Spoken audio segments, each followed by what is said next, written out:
真的，我每到此时就能听到有人的脚步声，还有窗户外面的影子。他们不会找上门来，又来杀我来了吧？真的，不是你睡糊涂了吧？你看我的眼眶都发青了，我一宿都睡不着觉。还好那个丫鬟在我身边陪着我，她陪着我，我才能安心一点儿。要不然这样好吗？刘大人既然最近没事，可不可以让他过来陪我？这不多一个人就多一个照应吗？好，今晚我让刘旭一起来。若真有刺客出现，倒也不是坏事。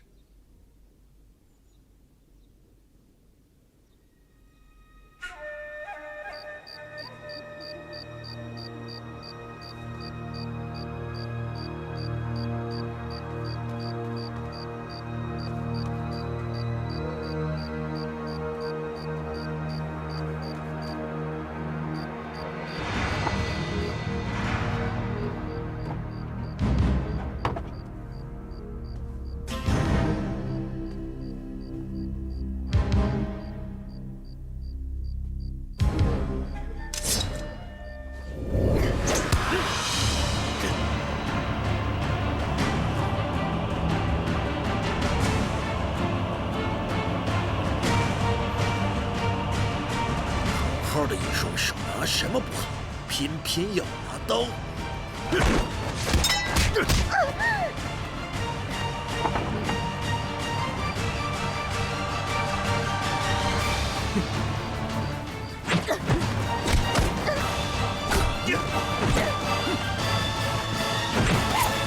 是谁？谁派你来的？快说！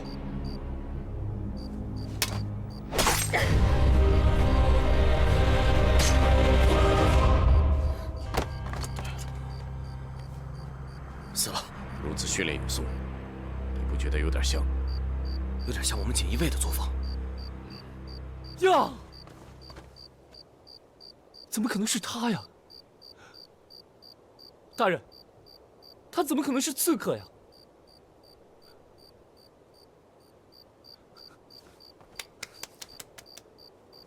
大人，你快想想，如果他是刺客的话，接下来还会来第二个、第三个人来刺杀我，想得死不足惜啊！齐王的贺礼谁送啊？闭嘴！你快回屋，剩下的我们来处理。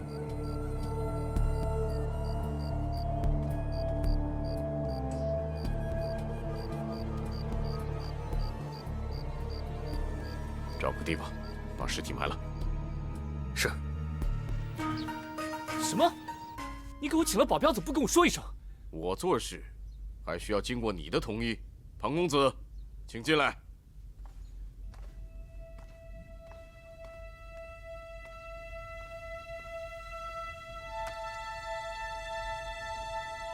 这位是？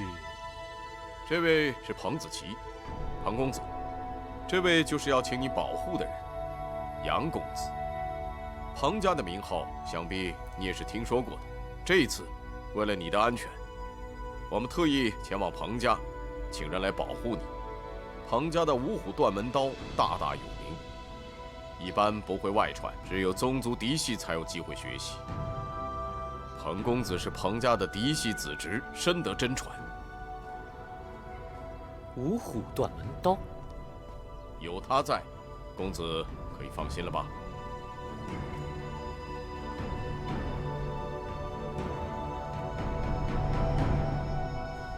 久仰，久仰。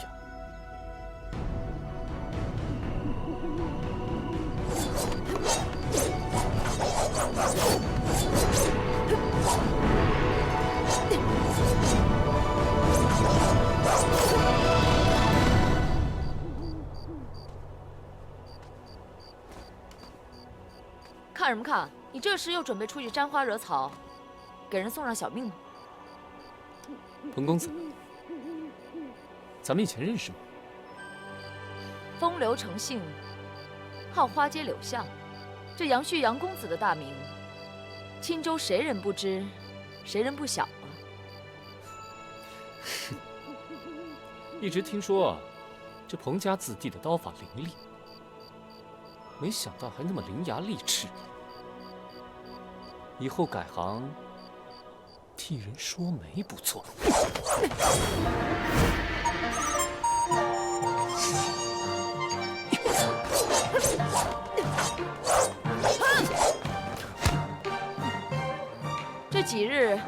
乖乖的在家待着，做你的缩头乌龟吧。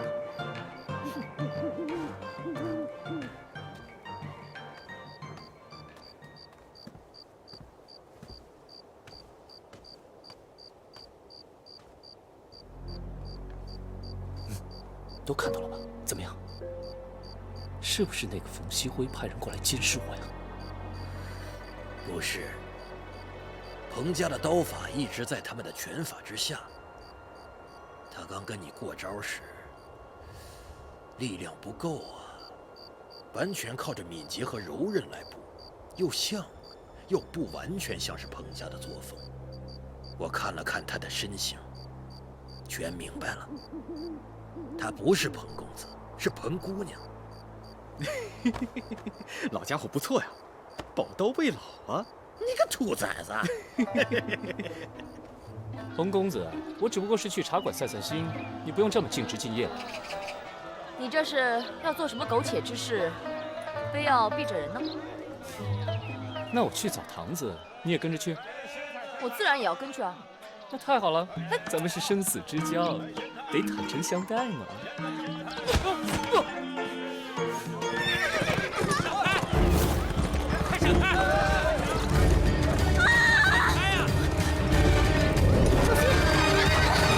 姑娘，你没事吧？没事。给我下来！你干嘛你？撞伤了人，还如此无礼！我撞了人？谁看到我撞人了？明明是他跑到本公子的马前来拦马。哎，我说你这人怎么那么不讲道理啊？哎呀，行了，不讲道理又能怎么样啊？这人可是这儿的银枪小霸王，咱可惹不起啊！行了，赶紧走，赶紧走。这有什么惹不起的？咱们现在就到官府说说理去。去官府？哼！我这么跟你说吧，今天他就是被我撞得断骨断筋，我爹只要一个文书送到知府衙门去，我还能大摇大摆地走出来。哎，不知令尊尊姓大名啊？没别的意思，只是我正巧与青州知府还有些渊源。哦，那公子是？不是我，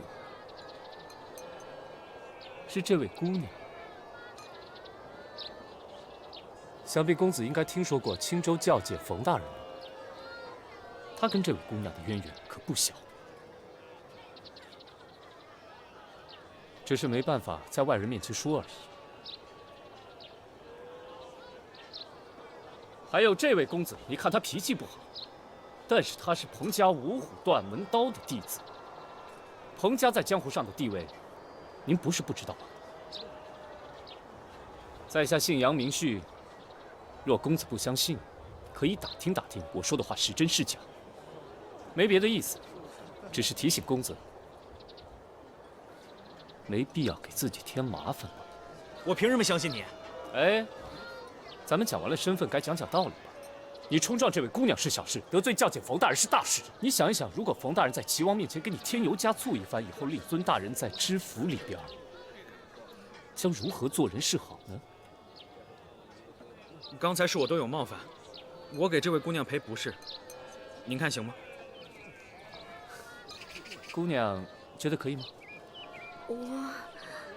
那你也得诚心诚意的给她道个歉。对，诚心，一定要够真诚。对啊，道歉，没错，道歉。好，道歉，就是。姑娘，刚才是在下无礼，别跟冯大人说。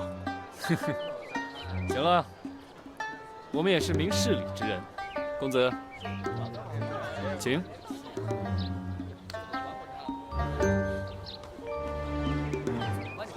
没事了，你去吧。谢谢两位公子。千万不要谢我哦。谁打算要谢你了？你这是骗来的胜利。我们侠义之人讲究的是堂堂正正。堂堂正正？那你打算怎么办呢？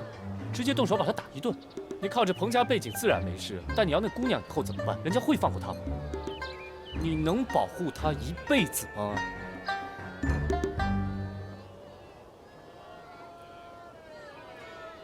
笨！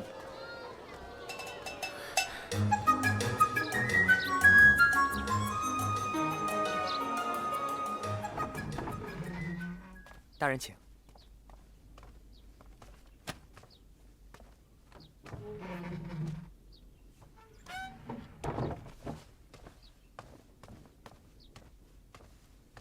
大人有何吩咐？明天就是齐王大寿，贺礼我已经准备好了，你直接带过去就是。让大人费心了。这不是重点。你听好了，以往修建齐王府的资金2/3由户部拨款，可是今年户部周转有些困难，这笔款子暂时的停了。以齐王的脾气秉性，绝不肯就此罢休。他想弄钱，很有可能会找到你的头上。冯大人，那我该如何是好啊？这么一大笔资金，我可是万万弄不到啊！有3个法子，可以让齐王迅速积累庞大的财力。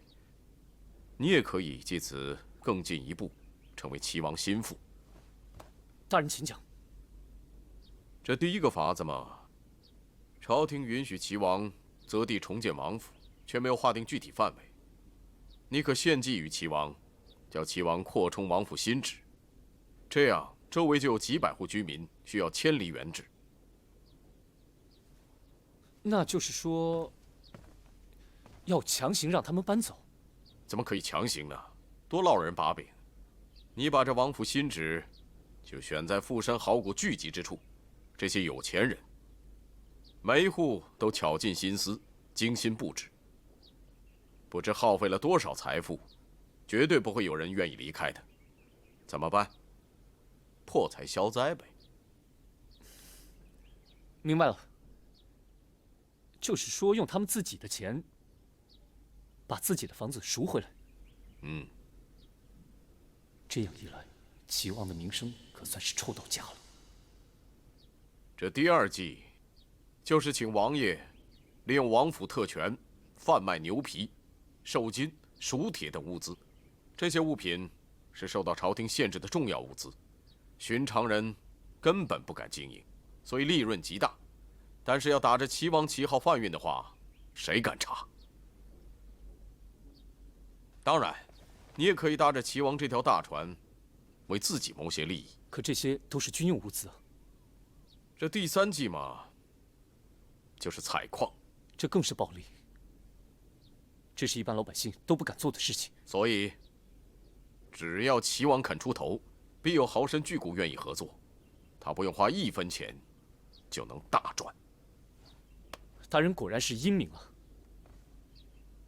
只是这样一来，会不会激起民愤？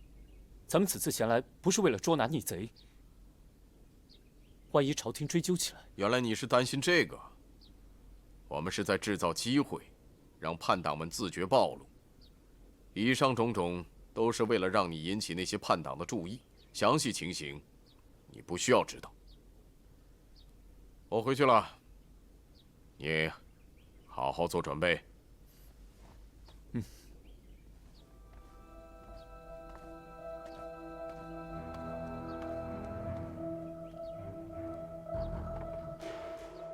准备什么呀？准备玩火啊？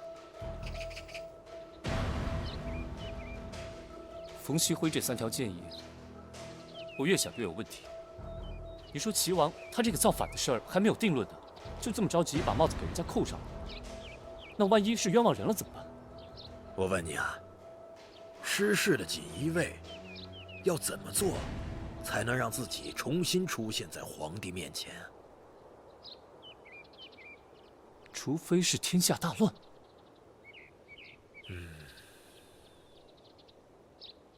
我明白了，锦衣卫，他们是在自救。他们是为暴力而生的，天下太平，他们就没有用武之地了。他们也知道，现在锦衣卫是皇帝手中的一颗弃子，也只有这样，故意制造一出谋反案，这样锦衣卫才有重见天日的机会啊！所以他们就故意的去诬陷齐王。老爹，这次我一定不能听他们的。大人里边请啊！啊。哟，刘大人，您也来赏花了，里边请，里边请。大人您请。大人里边请。大人请。哎，这边请。里边请，大人。这还看人下菜啊？路上辛苦了。是嫌你送的不够多，不让进？这点你放心好了。谢谢您赏光来，里边请，里边请。这冯大人准备的贺礼，李大人这边请。是绝对不会错的。哟，杨公子，杨公子来了，王爷已静候多时，请公子随我去见王爷。好，请。哎，公子的下人还不能跟来。那就这样吧，小胖，你呢去找个地方喝茶凉快一会儿，等我跟王爷我们两个叙旧之后，再过来找你。啊？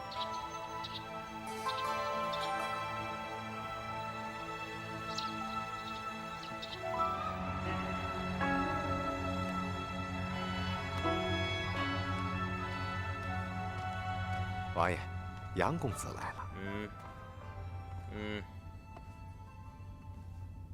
门下杨旭参见王爷。免了，免了。杨旭啊，本王这次叫你来，是想让你想想办法，我怎么样才能立刻赚一大笔钱？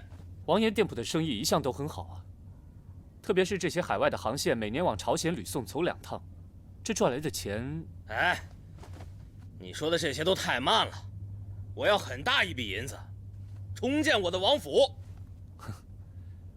可是这王爷每年的俸禄，再加上这些店铺的收益和朝廷每年的拨款，便足以支撑。支撑个屁呀！王爷息怒。走开！你还没有听明白吗？啊！我要的是一大笔钱，我的王府已经开建了，户部的银子到现在一点都没拨下来，我怎么办？把它晾着吗？我丢不起这人，齐王府更丢不起这个人。在下知道，这朝廷的拨款确实缓慢了一些，可是王爷这府邸才建了没几年，应该是不着急搬迁吧？放肆！放肆！放肆！几个兄弟当分王的时候，就我的府邸最寒酸最差，就4个的王府最阔气。本王好不容易求这么个机会重建王府，怎么着？我现在让他晾着吗？我丢不起这个人。现在立刻给我想办法，想办法！可是在下现在却无上上之计。大胆杨旭，你别忘了，现在的地位身份是谁给你的？一句没办法就想打发我了，做梦！立刻给我想办法，不然我就杀了你！有3个法子，可以让齐王迅速积累庞大的财力。没办法了，先说一个吧。说话呀！门下倒是有一计，只是此方法若传出去，会对王爷您不利啊。哎呀，别磨磨唧唧的，说。王爷，这个牛皮熟铁是民间禁止交易的东西，有多少人有钱都买不到？可想而知，这其中利润有多少呢？王爷，您何不利用您的特权，去运输这些货物？那些巡检司即使查到了车，听说是齐王的车，谁又敢打开看里面的东西是什么呢？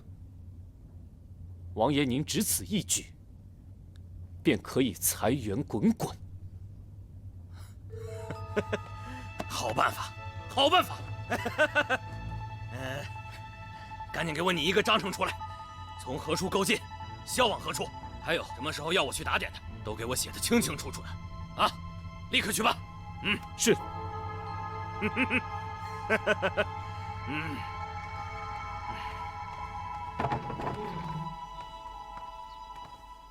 我跟你说的3个法子，为什么不在齐王面前全盘托出？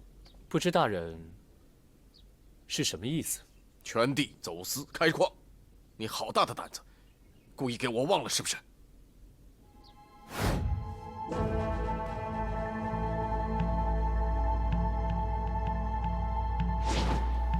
难道齐王府里有他的眼线？大人恕罪，小的只是……这是什么？小的只是觉得这个采矿的事情，利润虽然是很好，但是他不及走私啊。我只是希望攒足了本钱，再向齐王提。你倒懂得抓住机会。你想从中捞些好处，也未必不可。不过，你要尽快筹措资金，时间不能太长。开矿采金的主意务必得尽快献上去，否则，本官也不好对上面交代。是。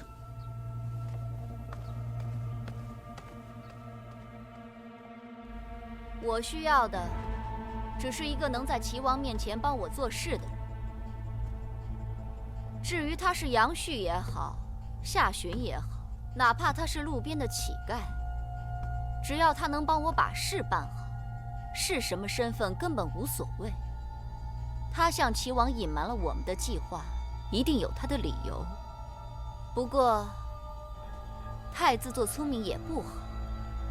若是这个叫夏洵的贱民要坏我们的事，你大可以杀了他。是。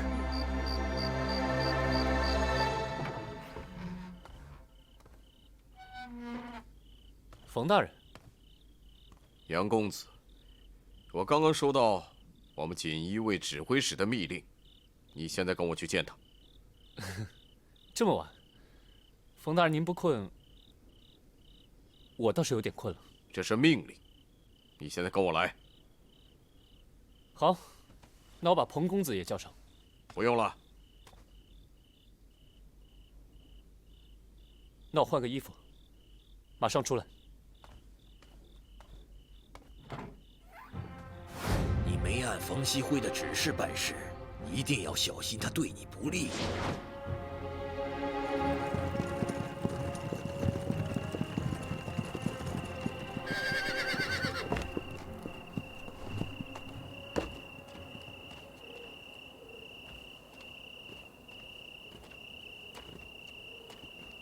哎，冯大人，咱们这是要去哪儿啊？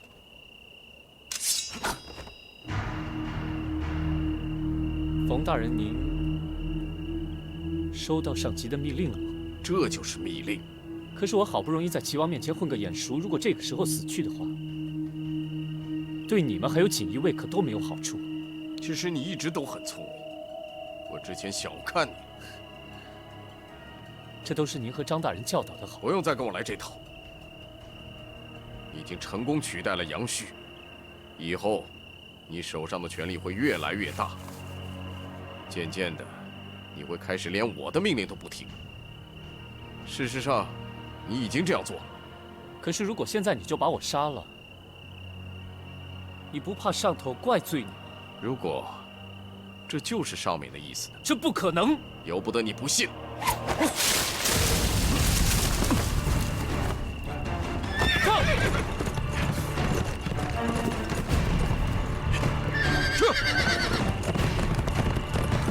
不能让夏洵脱身。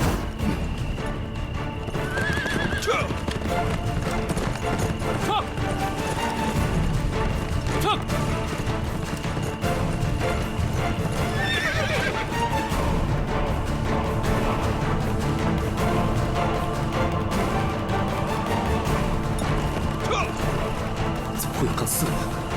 撤！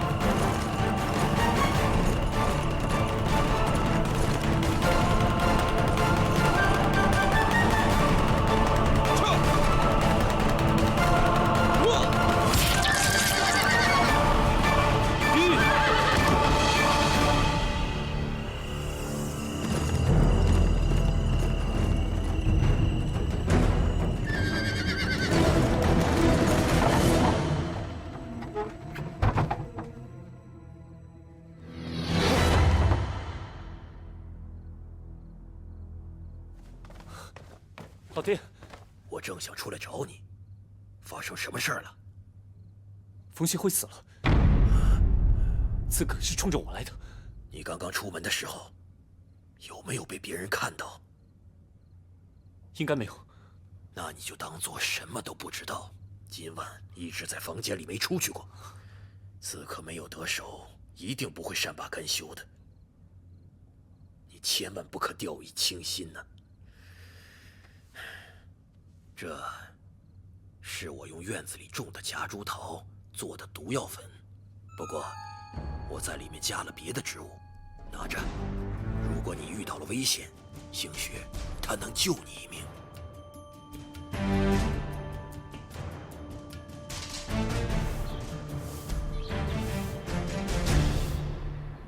少爷，少爷，少爷，您起床了没？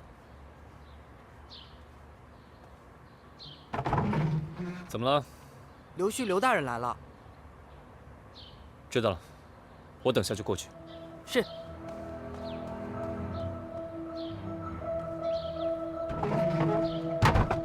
稀客，小林，快给刘大人上茶。是。坐。杨公子客气了。刘大人找我何事？冯大人死了。什么？对外说他是得了脚长沙，暴病而亡，但其实他是被刺客所杀，尸首分离而死。这事情太蹊跷了。先是杨旭，再是张大人，又是冯大人。那接下来，下一个，接下来死的不是我，就是……哎，刘大人，我跟你说啊，这杨旭我可演不了了。你们让我见的人我都已经见过了，你们还是放我回家做渔民吧。你想得美啊！我告诉你，现在上头不仅知道了冯大人的事儿，而且还特地让我关照你。冯大人生前让你做什么事儿，你就继续做，一切照旧。事不关己，你们当然没事啊。你们上头什么人？你告诉我，要不我去找他。你不用管这么多事儿，以后我会代替冯大人和你接头，而你，就继续好好做你的杨公子吧。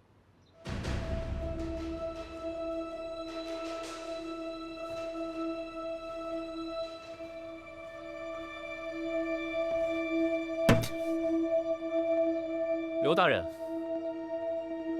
我跟你说，这兔子急了还会咬人的。你，茶来了！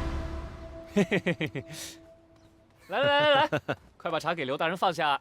刘大人，杨公子太客气了。说了那么多话，多喝点水啊。好。那个，刚才我跟您说的事情，您记住了？公子的难处我都知道，但现在的情况，要不然这样，我先回去想办法打探一下，3天后和杨公子在茶房一聚，到时候我们再好好的商量。那我就静候佳音了。好，先告辞了。大人请。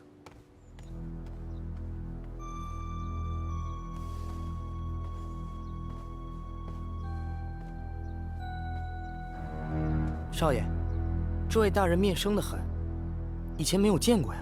他可不是什么好人。我和冯大人以前因为一批货和他起过冲突，他还怀恨在心。外面都在传说，冯大人的死有蹊跷。不要乱说。哼，你都听到了。冯大人是被杀的吧？这些事不该你关心。怎么不该我关心了？从今天开始，每天晚上我住你屋。为什么呀？因为我要保护你啊。哦，那我倒要看看你是怎么保护我的。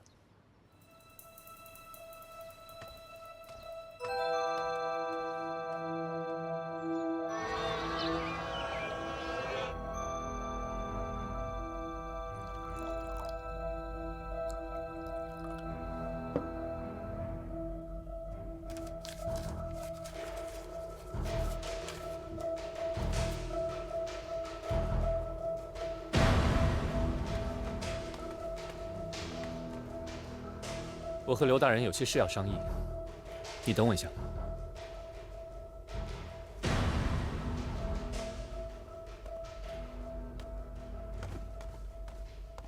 杨公子，坐。刘大人，您帮我和上头说过了吗？放心，你的事儿我一直记在心上。我已经和那位大人联系过了，只要齐王的事情办妥，之后随你去哪儿。真的呀？嗯。哎，那您说的那位大人到底是谁啊？小的要登门拜访。大人可没你那么空闲，他才不会见你。我知道，冯大人给了你不少压力，不过你放心，我和他们不是一伙的。干完这一单，我走我的阳关道，你过你的独木桥。我没必要和你过不去嘛。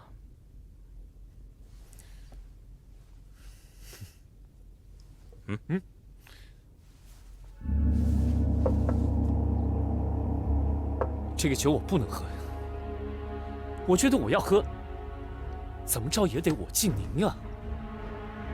杨公子不喝酒，传出去岂不成了青州城的笑话了啊？来，哎，大人，这个酒，他杨旭能喝，但大人您忘了，我谁呀？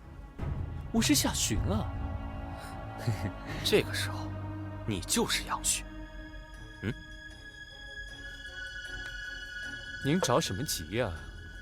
大人，你也不问问我，我帮齐王办的差事进展得如何？你办事勤快，我信得过。齐王他也这么说。给你看一下，这是齐王所赠的腰牌。哎，你看，这戴起来多威风啊！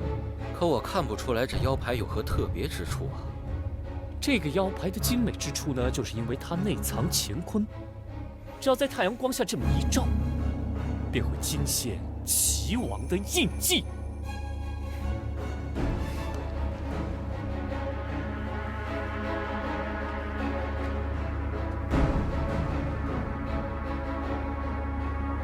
你的确是需要这样的一块信物。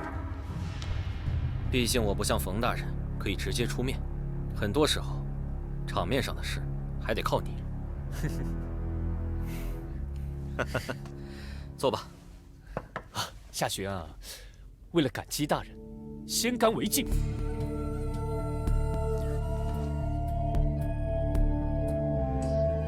好酒啊！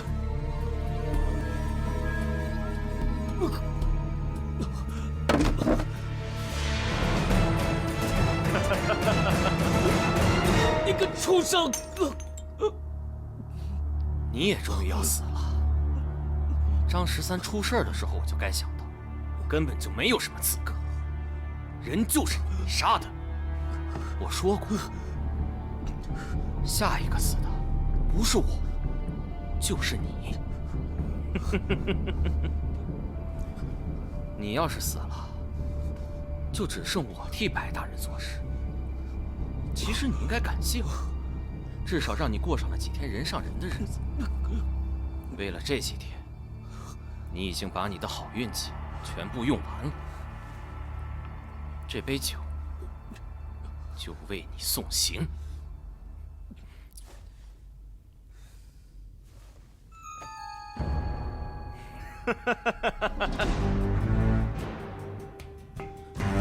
你，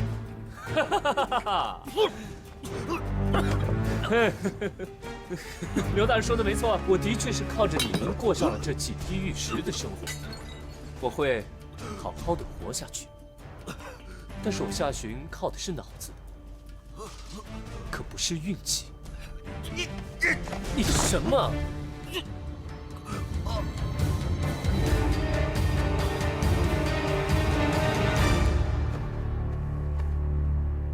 哦，杨旭，保镖，快救我！刘大人要杀我！你这是怎么了？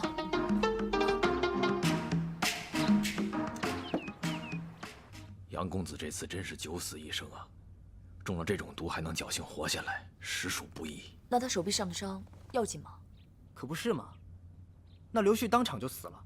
要说还是我们家公子吉人自有天相，都是我不好。要是我跟杨公子一块儿进去，他就不会落到这种下场。彭公子，你可别这么说，谁能想到那姓刘的，竟敢光天化日之下就动手呀？公子醒了。杨旭，能听到我说话吗？刘大人，大夫，他怎么样了？啊，公子脉象平稳，已经脱离了危险。一会儿我给他开个方子，安心调养几周就行了。谢谢大夫，我跟您去拿方子，请。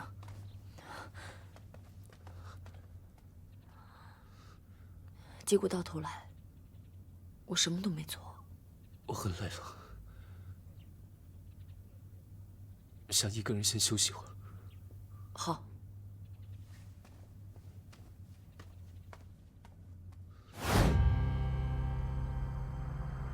原来如此，你确实是非常需要这样的一个信物。你什么？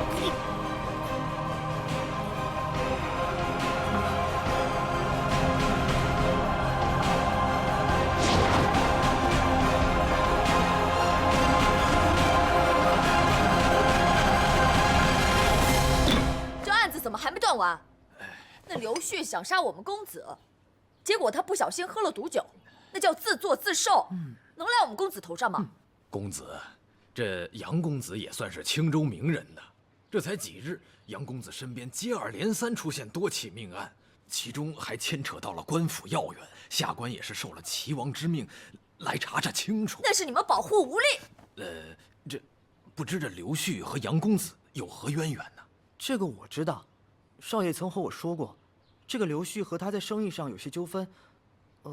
冯大人也知道这事儿，好像就是因为这个，他一直怀恨在心，所以才想对冯大人和我们家少爷动手的。哦，下官明白了。这刘旭被刺一案，下官觉得今日就可以了结了。下官告辞了。大人请。大人请。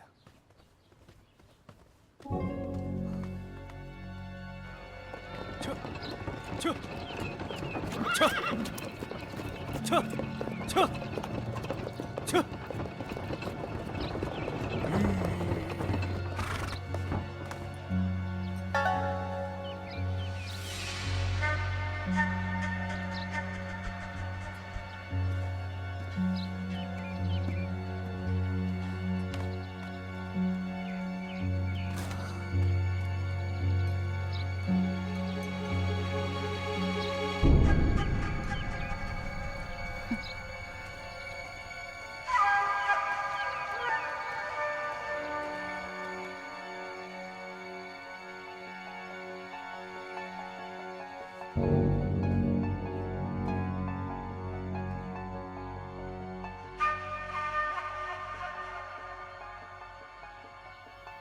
难道他就是那3人口中的那位大人？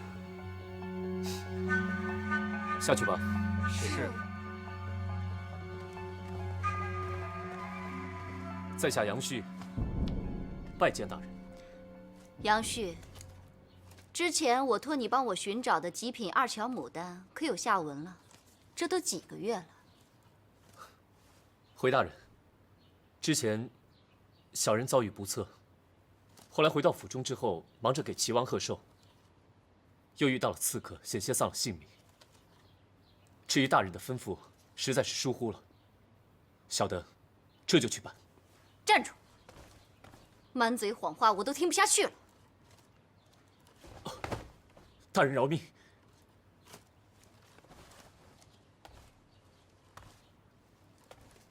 今儿算得上我与杨旭的第1次见面，又何来嘱托一说？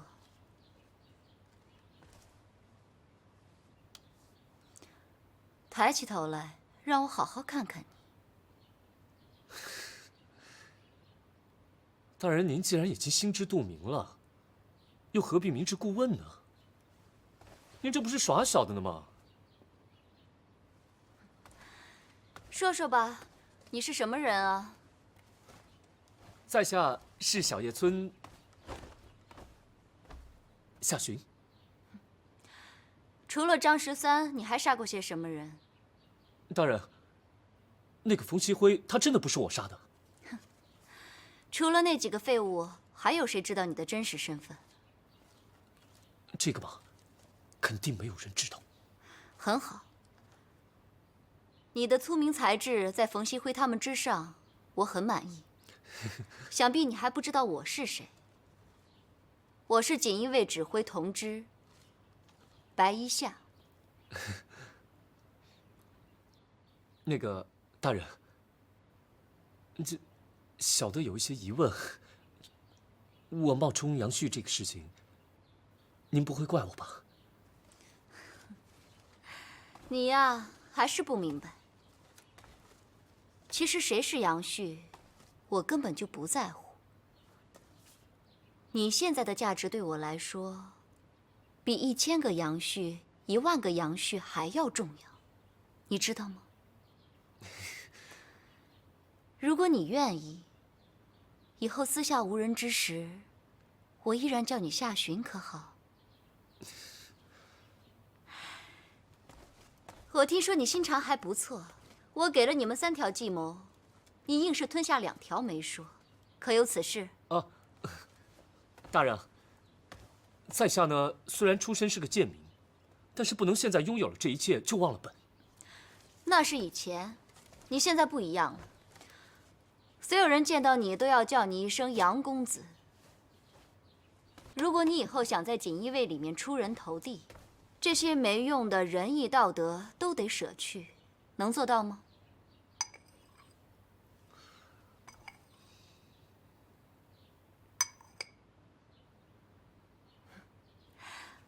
不愿意啊，没关系，你以后会慢慢改变的，我不勉强你。夏寻，你可还有亲人在？啊，在下是个孤儿。哦，那住在你后院的园丁是你什么人啊？大人，您说了半天话了，来喝点茶吧。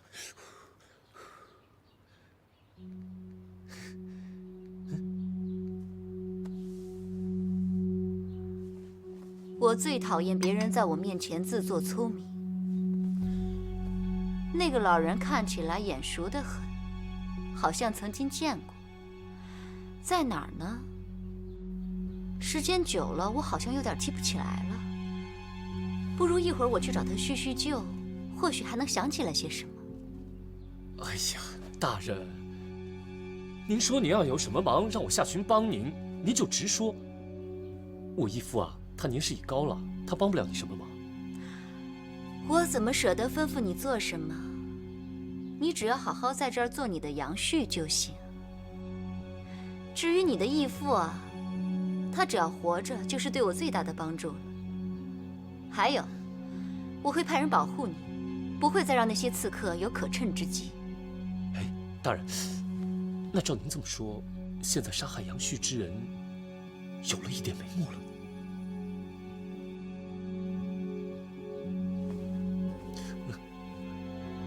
夏寻，不该你问的事情就不要问，明白吗？啊。还有，你觉得我美吗？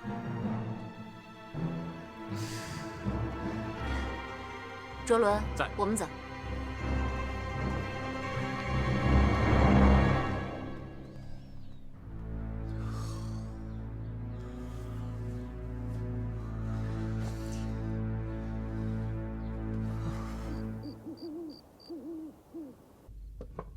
多大点事儿啊！来个装腔作势的就把你吓成这样了。一个人要是无牵无挂，当然就什么都不怕了。看样子是个大官啊，能有多大？再大能大过齐王吗？你看看你啊，还说人家装腔作势，我看你倒是个娘娘腔，那么爱打听。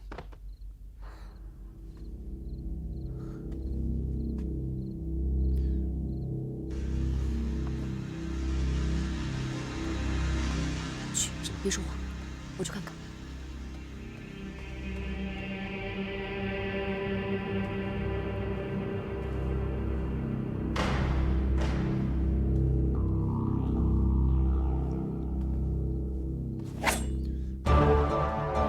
你是谁啊？可问是杨旭杨公子？正是的。你是否在奉他人旨意调查齐王谋反一事？你是谁？我是谁并不重要，但我家大人希望你不要再助纣为虐。如果你只是为了求生，他这边有更好的路可以让你走。聂家大人是谁？锦衣卫总指挥使罗克迪罗大人。公子，公子。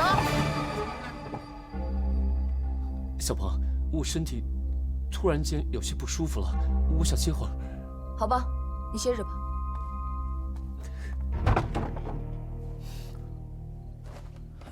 属下见过大人。杨公子万万不可。罗大人对公子十分看重，若公子能投至他麾下，对公子自己也好，对锦衣卫也好，都是一桩好事。只是我们知道你有难处，所以你不需要马上答复。这个拿着，我以后还会来找你的。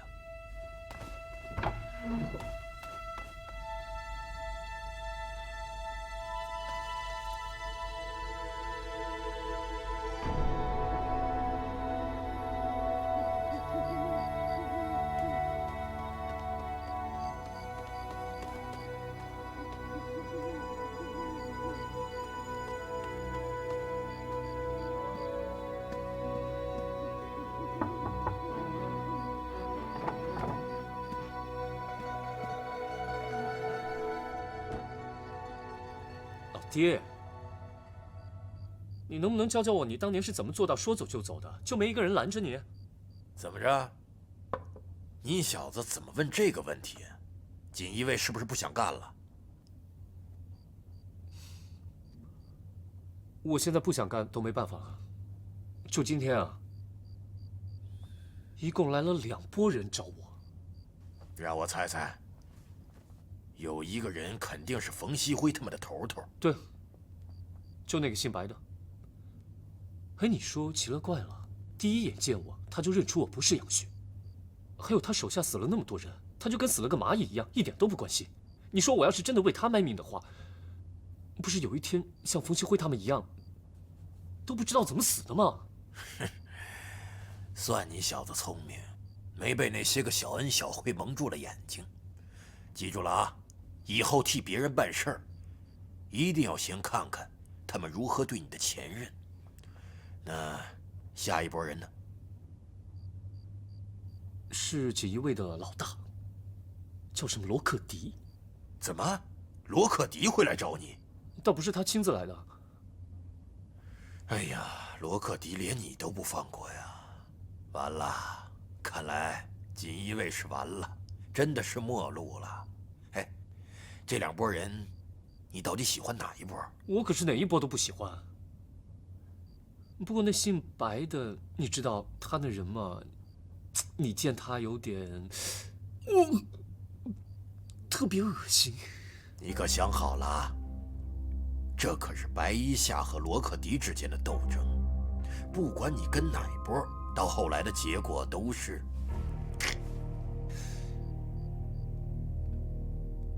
那怎么办？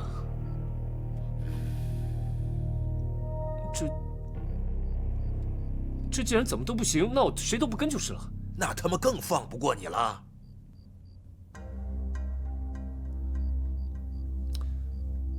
老爹，那我到底该怎么做？坐山观虎斗，能拖一日就是一日。姜还是老的辣。舒管家。哦，杨公子。听闻前些日子杨公子又遭遇歹人，齐王大人很是关心，特地招呼我前来探望你。多谢齐王关心啊！我杨旭啊，真的是被衰神附了体。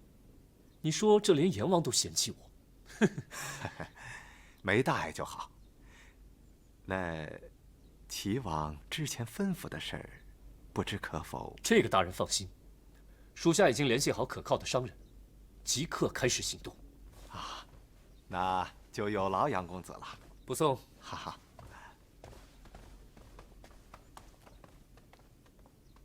哦，不是，这让我上哪儿找什么商人去啊？冯锡辉啊，冯锡辉，你也不帮我搭上线再死，这下我可……杨旭，有你的信，拿来。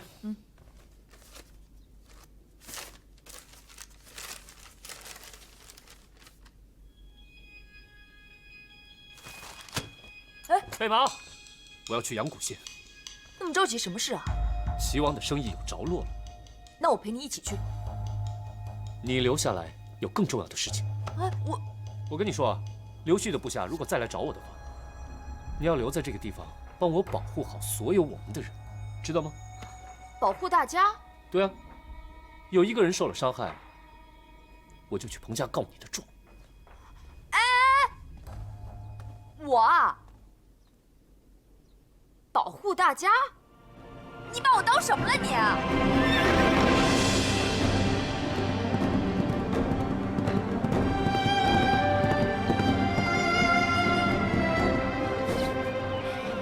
又淘到好东西啦！100两出手，绝对不成问题。烧饼姑娘，你怎么在这儿？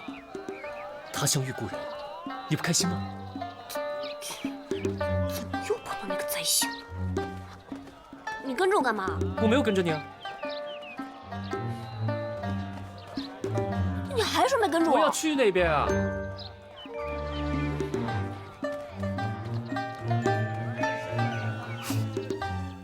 我倒要看看你是何方神圣。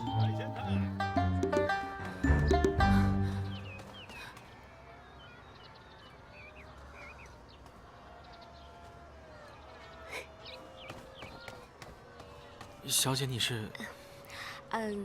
大老爷，你们府上的小姐在我这订了一个镯子，之前的几款成色她都不太满意。您瞧，这一到好货呀，我就赶紧给她送过来了。好，你稍等片刻，我通报一声。稍等一下。其实你们家小姐买这镯子呢，是想送给你们家夫人的。她千叮咛万嘱咐，让我不要惊动了夫人。你这一通报，小姐的一片心意不就白费了吗？哦，这样啊。哎，这臭丫头跑哪儿了？那就劳烦您带我去见你们家小姐吧。我看你怎么逃出我的手掌心。丫头，这样吧，我让他带你去见小姐。谢谢，这边请。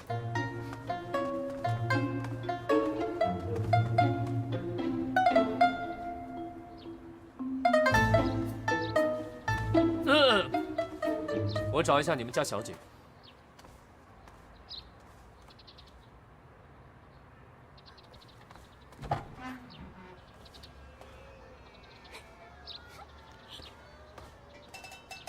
不是你们动手是不是？动手？你要再不走，我把你狗腿打断，信不信？行。哎，嘿嘿，行，我走。走啊！我走。哎，出去！给你脸不要脸是不是？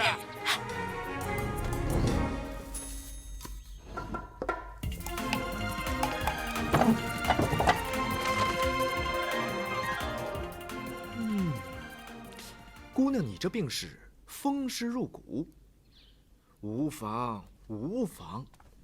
我千和医馆的骨痛贴膏，祛风散寒，活血通络。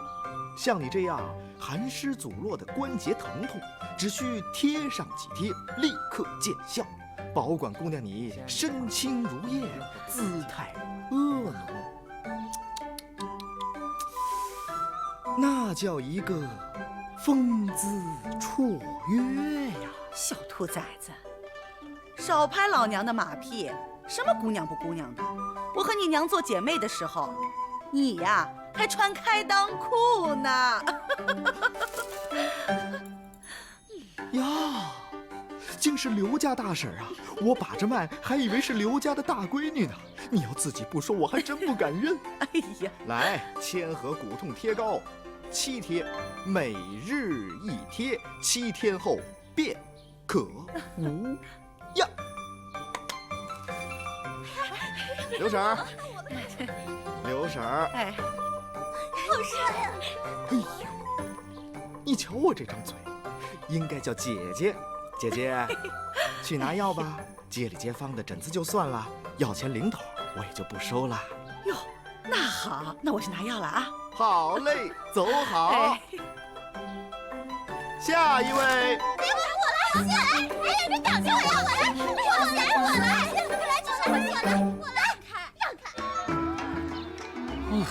这这帮人下手可真重。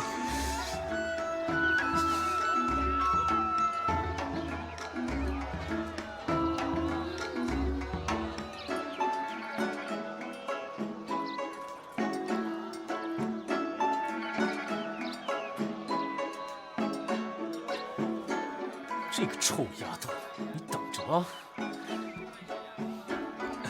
大叔啊，我问你一下，你们这个镇子里面有没有一个叫西门庆的人？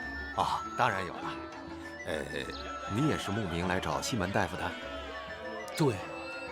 哦，你都不知道，我最近这腰疼的老病又犯了。我听说西门大夫他妙手仁心的，所以想找他帮我看看。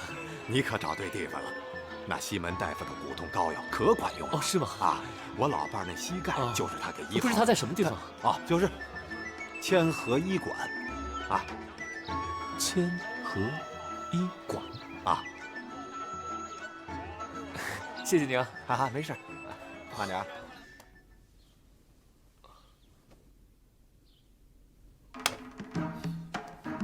哎呀呀呀呀呀呀呀！往来流离，如盘走珠，应指圆滑。恭喜夫人，这是喜脉呀！啊，怎么了？你看仔细了，我是个男的，哪来的喜脉啊？谁说男人就没有喜脉了？我是在夸你血气充盈的，不懂就别瞎嚷嚷。走走走走走走走走！不是我说你这庸医，有没有点医德啊？什么？说你怎么了？我庸医？我庸医？你再说一遍我庸医！你自己看，你自己看，妇女之友，还说我庸医呢？我看你才是来耍流氓的。再说了，不管你是男是女，按照我给你把的脉象，你就该回家保胎。我的医术绝不会错，要错也是你自己生错性别。等一下，怎么了？还不走？你叫什么名字？怎么了？想打架？我问你叫什么名字？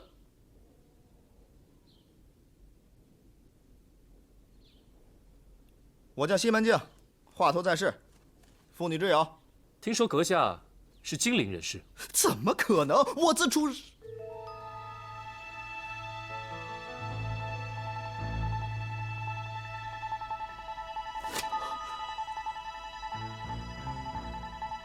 我家祖上住在金陵栖霞山，是金陵南下最后一站的栖霞山吗？不错，那你可知它因何名为栖霞山？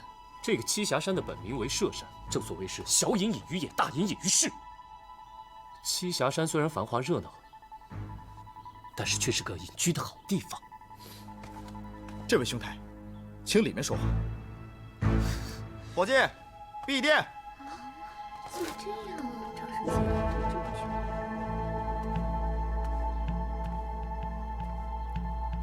哎呀，没想到西门兄竟然是锦衣卫中人。我与阁下不同，你是真正的锦衣卫，而我或许算是吧。此话怎讲呢？你竟然不知道？哦，杨兄只是奉命来此，这些事你未必知道。其实家父才是真正的锦衣卫。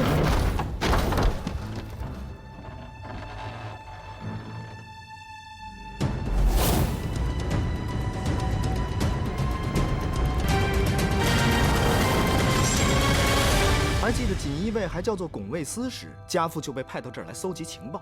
从那时起，就以郎中身份示人，再也不曾改变过。按我大明律例，军民降造世代相传，不得更易。这么算的话，我也该是锦衣卫。不过，难道西门兄从来都没有去过锦衣卫的衙门当过差？哎呦，何止如此啊！我连我的锦衣卫上官都没见过。就连我的官袍、腰刀和腰牌，也都是从家父那儿继承来的。那方才我们接头的暗号，西门兄是怎么知道的？哎，那也是我爹交代给我的。我刚念书那会儿，他就逼着我背这套玩意儿，我背不出来，还挨了不少打。我爹说他是锦衣卫的人，我们家世世代代都要继承这个身份。也许有一天会有一个人用暗语和我联络。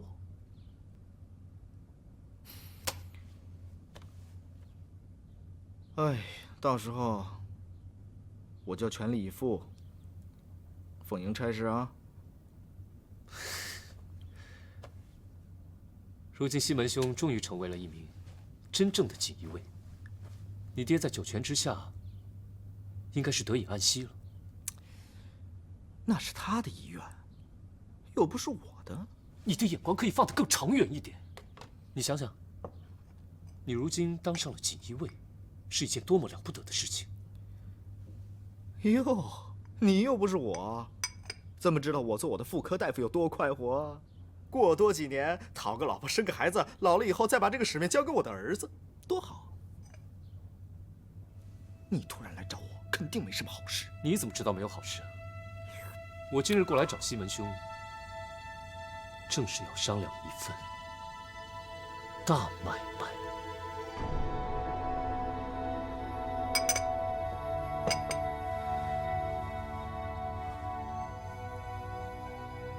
大买卖？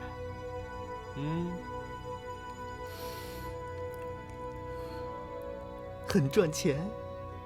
何止是很，是非常赚钱。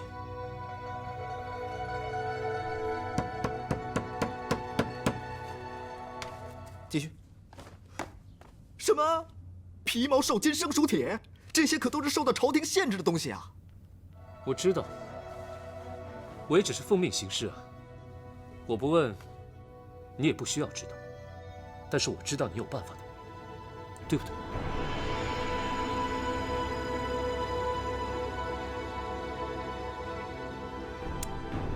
不错。早年间，家父利用锦衣卫的权势，是在暗中做过这方面的生意，还赚了些钱，我们家便有了自己的门路。不过这些年，锦衣卫已经很难帮得上忙了。家父还健在的时候，就已经很少做这方面的生意了。所以，西门兄，你一定有办法的。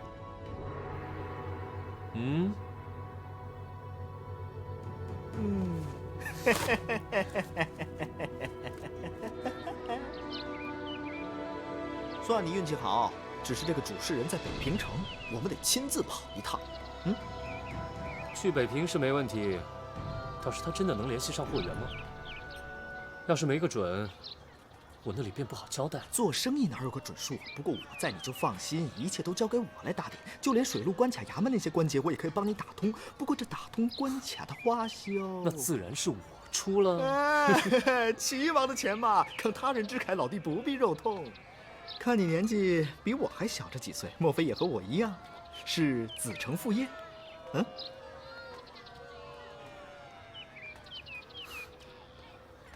我的情况可复杂多了，一言难尽。锦衣，锦在哪里呢？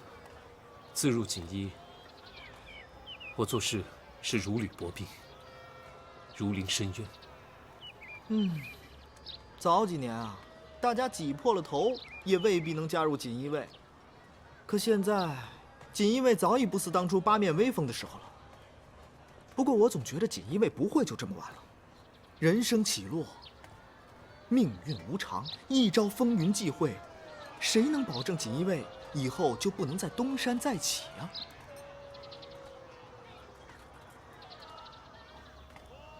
西门兄，咱们替齐王做事，可不能张扬出去，必须要低调。还有啊，在下在青州也算是小有名气，若是身份暴露，恐怕会碰到麻烦。